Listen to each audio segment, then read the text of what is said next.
전 세계적으로 무당의 역할을 하는 사람들이 있습니다. 한국에 무당이 있다면 성직자, 영매, 스님 등 죽은 사람들과 매개할 수 있는 사람들이 있죠. 여러 이야기들을 보다 보면은 이들이 귀신을 컨트롤할 수 있다고 나타납니다. 그들과 대화도 하고 심지어 빙의가 된 사람들에게서 떼어내기도 하며 이승에서 저승으로 보내주는 일을 하기도 하죠. 보통 이것을 퇴마라고 하는데요. 하지만 만약 퇴마에 실패한다면 어떨까요? 퇴마를 하지 못해 귀신이 그대로 남아있다면, 아무리 해도 귀신이 떠나가지 않는다면 그 다음은 어떻게 되는 것일까요? 오늘 이야기에서는 정말 영화에나 나올 법한 무서운 이야기를 보실 겁니다. 수강하시기 전에 출첵 한 번씩 부탁드립니다. 가시지요. 안녕하세요. 공포학과를 오래 수강해온 학생입니다. 아마 저 같은 분도 계실 텐데 저는 무속인들과 자주 만납니다. 정확히 말하면 무속을 믿기 때문에 어려서부터 자주 무당을 만나왔고, 그 중에는 친한 분이 계셔서 여러 대소사가 생기면 도움을 받기도 합니다. 이건 제 이야기는 아니고 선생님께 들은 이야기입니다. 자주 만나는 무당분을 제가 선생님이라고 부르고 이분과 가끔 차를 마실 기회가 있는데 문득 이런 질문을 한 적이 있습니다. 그동안 겪으신 일 중에 가장 무서웠던 적은 언제셨습니까? 선생님은 한참을 말없이 있다가 한숨을 길게 내뿜었습니다. 그리고 천천히 그러나 확신에 찬 목소리로 말했습니다. 제가 퇴마에 실패했던 때가 있습니다. 그리고 그게 제 인생에서 가장 지독한 무서움으로 남아 있습니다. 그 일은 처음엔 평범한 의뢰처럼 시작됐다고 했습니다. 언제나처럼 한 남자에게서 전화가 걸려왔고 무당은 무심히 전화를 받았습니다. 하지만 남자의 목소리는 무언가에 쫓기듯 다급했고 절박했다고 하더군요. 선생님, 죄송한데 지금 바로 좀 뵐 수 있겠습니까? 너무 힘듭니다. 그런 요청이 드물지 않았기 때문에 처음에는 대수롭지 않게 여겼다고 했습니다. 하지만 막상 남자를 마주했을 때 그 분위기부터가 이상했다고 하더군요. 눈빛이 죽어 있었습니다. 산 사람 눈이 아니었죠. 남자는 떨리는 목소리로 가족들에게 생긴 일부터 하나하나 말하기 시작했습니다. 그 이야기를 들으면서 무당은 처음으로 속이 서늘해지는 걸 느꼈다고 했습니다. 남자의 집안은 총 5형제가 있었습니다. 그리고 그 가족들에게 이유를 알 수 없는 죽음과 불운이 연이어 닥치고 있었죠. 첫 번째는 작은 아버지였습니다. 평소 건강하고 활발하던 분이었는데 2년 전 어느 날 갑자기 배가 아프다며 쓰러졌습니다. 병원에 가보니 간암 말기 판정을 받았고 몇 달 못 가 세상을 떠났죠. 그 충격이 가시기도 전에 이번엔 작은아버지의 아들이 시름시름 앓기 시작했습니다. 40도 안 된 젊은 사람이었는데 어느 날부터 이유 없이 구토를 시작했고 피를 토하기에 이르렀지요. 병원에 갔을 땐 이미 온몸에 암이 전이된 상태였고 결국 그도 반년을 채 못 넘기고 죽어버린 겁니다. 짧은 시간 안에 부자가 연이어 세상을 떠나자 집안에는 침묵만이 가득했습니다. 불길함이 짙게 깔려 있었지만 그 누구도 입 밖에 내지 않았죠. 하지만 그 비극은 여기서 끝나지 않았습니다. 이번에는 큰아버지에게 사고가 났습니다. 시골에서 농사를 짓고 계시던 분이었는데 어느 날 밤 오토바이를 타고 귀가하다가 전봇대를 들이받고 현장에서 사망했습니다. 여기서 정말 이상한 점이 발견되었대요. 사고가 난 전봇대 위치는 길을 벗어나야만 갈 수 있는 지점이었습니다. 즉, 평범하게 운전하다가 박을 수 있는 장소가 아니었지요. 더군다나 오토바이 상태도 멀쩡했고 술을 마신 것도 아니었습니다. 사고를 조사한 사람들조차 고개를 갸웃했을 정도로 석연치 않은 점이 많았지요. 그리고 또 하나의 비극이 이어졌습니다. 큰 아버지의 손녀, 즉 남자의 조카딸이 태어나자마자 계속 울기만 했답니다. 의사들도 아이가 왜 그러는지 이유를 찾지 못했고 결국 인큐베이터를 따로 설치해 병원에서도 특별 관리에 들어갔습니다. 하지만 아무리 돌봐도 아이는 잠시도 울음을 멈추지 않았고 결국 생후 2주도 되지 않아 숨을 거두었지요. 그리고 남자가 자신에게도 이상한 일이 생기기 시작했다고 하더랍니다. 처음에는 그냥 악몽 정도였대요. 누군가 자신을 자꾸 지켜보는 기분이 들었고 가위에 자주 눌리는 정도였다고 합니다. 하지만 그 빈도는 점점 늘어났고 증상도 심각해졌습니다. 어느 날은 자다가 눈을 떠보니 웬 여자가 자신의 배 위에 올라타 웃으면서 춤을 추고 있더라는 거죠. 이게 꿈인지 생시인지도 모르고 그 광경을 보면서 식은땀을 쏟아냈대요. 그리고 며칠 뒤 꿈을 꿨는데 낯선 노인이 나타나 머리채를 잡고 질질 끌고 가더니 땅바닥에 머리를 박아대기 시작하더랍니다. 꿈속이었지만 고통은 실제로 생생했고 피가 터지다 못해 줄줄 흘러나오고 있는 게 눈앞에 보이더라는 거죠. 잠에서 깨고 나면 진짜로 머리가 욱신거리기까지 했고요. 이쯤 되니 이건 사람 일이 아닌 것 같았는데 이미 처음 남자를 만날 때부터 몸에 소름이 돋을 정도로 싸늘했다고 하더군요. 남자 뒤로 온갖 귀신들이 서 있는데 당장이라도 남자를 죽일 것처럼 쳐다보고 있더랍니다.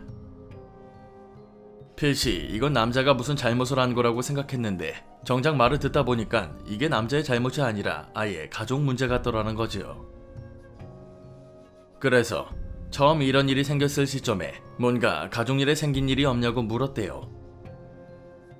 하지만 남자는 전혀 모르겠다고 뭐 대단히 바뀐 것도 없고 한 것도 없다고 하더랍니다. 분명히 무슨 문제가 있을 거라고 생각하고 오늘은 집에 돌아가서 그 즈음에 뭔 변화가 없었을지 알아보라고 했답니다. 며칠 뒤 남자는 다시 무당에게 전화를 걸어왔습니다. 그리고 믿기 힘든 이야기를 털어놓았죠. 큰형이 아무에게도 말하지 않고 조상들이 묻혀있던 선산을 팔았다는 것이었습니다. 그 일은 2년 전쯤 조용히 진행됐고 이장은 다른 지역으로 이루어졌습니다. 그제서야 이해가 되더래요. 그래서 내일 당장 무덤에 가자고 했다고 하더군요. 남자와 함께 도착한 이장된 선사는 처음부터 뭔가 이상했다 합니다. 일단 지형 자체가 너무 안 좋았고 방향도 음기 가득한 북쪽을 향하고 있었대요. 무당은 산에 발을 들이는 순간부터 확신이 들었다고 했습니다. 분명 대낮이었는데도 이상하리만치 햇볕이 들지 않았고 싸늘한 기운이 발끝부터 목덜미까지 기어올랐습니다. 그리고 산기슭에 도착했을 때 무당 눈에 너무도 분명하게 보였대요. 그 남자 뒤로 줄지어 따라붙은 귀신들의 무리가 말이죠. 노인, 중년, 아이까지 얼굴이 찌그러진 귀신들이 말없이 남자를 쳐다보고 있더랍니다. 눈은 죄다 희번덕거리고 있고 일부는 입을 찢으며 웃고 있기도 했답니다. 무당은 순간 숨이 턱 막혔고 본능적으로 뒤로 물러섰습니다. 이건 아니다. 내가 해도 안 되는 일이라는 생각이 처음으로 강하게 들었다고 했습니다. 하지만 남자의 절박한 얼굴을 보고는 일단 수일 내로 무덤 확인해보라고 했답니다. 자세한 이야기는 안 해주고 일단 무덤 상태를 보고 어떻게 할지 결정할 생각이었지요. 그리고 며칠 뒤 다시 연락이 왔습니다. 다짜고짜 바로 어제 진짜 큰일 날 뻔했다고 하더라는 거죠. 그날 저녁 평소처럼 잠에 들었는데 눈을 떴을 때 자신이 거실 바닥에 누워 있었다고 합니다. 주변에 두 아들이 울고 있었고 아내는 기절하듯 주저앉아 있었대요. 무슨 상황인지 이해할 수가 없었는데 둘째 아들이 말해줬답니다. 자신이 베란다 창문을 열고 뛰어내리려고 했다는 겁니다. 다리가 난간에 걸쳐져 있었고 이제 막 몸을 던지려는 순간 아들이 붙잡았다는 거였지요. 정작 본인은 아무런 기억도 하지 못하고 자신이 왜 난간에 매달려 있냐는 거죠. 그리고 무당의 말을 듣고 무덤도 파헤쳐봤는데 대부분의 무덤에 물이 차있고 몇몇 관은 썩어서 뚜껑이 벌어져 있기도 했으며 어떤 건 유골이 아예 물에 잠겨 있었습니다. 이 이야기를 듣자마자 바로 구술하자고 말을 하고 날짜를 잡았답니다. 굿은 사흘 뒤에 바로 진행했는데 막상 도착하고 나니까 도저히 안 되겠더래요. 아직 굿을 시작하지도 않았는데 귀신들이 주변에서 죽이겠다고 몰려들고 있더랍니다. 남자를 중심으로 살기가 가득했는데 본능적으로 안 되겠다고 느껴졌다고 하더군요. 우선은 해보자는 생각으로 북을 두드리고 죄를 지내며 귀신들에게 호소했습니다. 하지만 전혀 반응이 없었고 오히려 영가들의 악기만 강해지기 시작했답니다. 굿을 6시간 가까이 했는데 온몸에서 진땀이 흘렀고 손이 떨리기 시작했죠. 이 과정에서 무당의 눈앞까지 다가온 귀신도 있었는데 얼굴이 반쯤 찢어져 있고 입이 귀까지 벌어져 있었다고 하더군요. 정말 필사적으로 굿을 했지만 아무런 소용이 없었고 귀신들이 달래지지 않아서 결국 굿을 중단하기에 이르렀답니다. 의뢰인도 약간 그걸 느낀 건지 나중에는 펑펑 울면서 괜찮은 거냐고 이제 끝난 거냐고 막 묻더랍니다. 무당이 고개를 살짝 저었고 바로 채비를 해서 빠르게 그곳을 떠났다고 했습니다. 심지어 남자가 무당이 말한 대로 선산을 완전히 이장했는데도 조상신들이 노에서는 아예 씨를 말려야 원한이 사라질 거라고 하더군요. 그날 이후 무당 선생님은 한동안 몸을 제대로 가누지도 못했다고 합니다. 하루 이틀도 아니고 거의 일주일 가까이 알아놓은 수준이었다고 하더군요. 정신이 멀쩡한 상태인데도 몸이 말을 안 들었습니다. 몸에 힘이 없고 누가 계속 내 목을 조르는 느낌이었으며 심지어 잠만 들면 그 귀신들이 또 내 눈앞에서 서 있기도 했고요. 심지어는 그날 이후로 한 달 동안 손님을 받지도 않았다고 합니다. 몇몇 오래된 단골 손님들이 방문했지만 죄송하다는 말만 반복하며 돌려보냈다고요. 귀신들이 눈앞에서 사라지지 않았기 때문입니다. 무당은 이후로도 한동안 남자에게 전화를 걸어 소식을 확인했다고 했습니다. 하지만 그때마다 남자는 대답을 얼버무렸고 시간이 지나면서 연락이 완전히 끊겼다고 했습니다. 그렇게 몇 달이 흘렀고 어느 날 무당에게 지인이 전화를 걸어왔답니다. 그 전화를 받자마자 가슴이 철렁 내려앉았다고 하더군요. 그리고 예상은 틀리지 않았습니다. 남자, 그러니까 무당을 찾아왔던 그 의뢰인이 실종되었다는 소식이었죠. 정확히는 일주일 전부터 회사에도 나가지 않았고 전화도 받지 않았으며 집 안에서도 자취를 감췄다고 했습니다. 아내와 아이들은 경찰에 신고를 했고 수색도 벌였지만 아직까지도 발견되지 않았다고 했습니다. 그리고 하신 말이 그 사람 살아있지 않을 거라고 하더군요. 그 뒤로도 가족들의 상황은 점점 나빠졌다고 합니다. 그 집안 씨가 말랐을 겁니다. 내 손을 벗어난 일이었죠. 아니, 애초에 내가 손댈 일이 아니었던 겁니다. 저는 그 이야기를 들은 뒤 며칠 동안 잠을 제대로 잘 수가 없었습니다. 굿이나 죄를 통해 해결할 수 없는 게 있다는 게 놀랍더군요. 그리고 선생님이 했던 말이 계속 머릿속에 맴돌면서 섬뜩했습니다. 조상이라는 존재가 정말 무서운 법입니다. 잘 모시고 제대로 모셔야 하는데 만약 그렇지 않으면 그 화살은 후손에게 돌아옵니다. 그게 혈육이라고 할지라도 자신의 후손들을 다 죽여야 끝이 날 정도로 무섭죠. 이야기는 여기까지입니다. 이런 경우를 전문 용어로는 묘바람이 들었다고 표현합니다.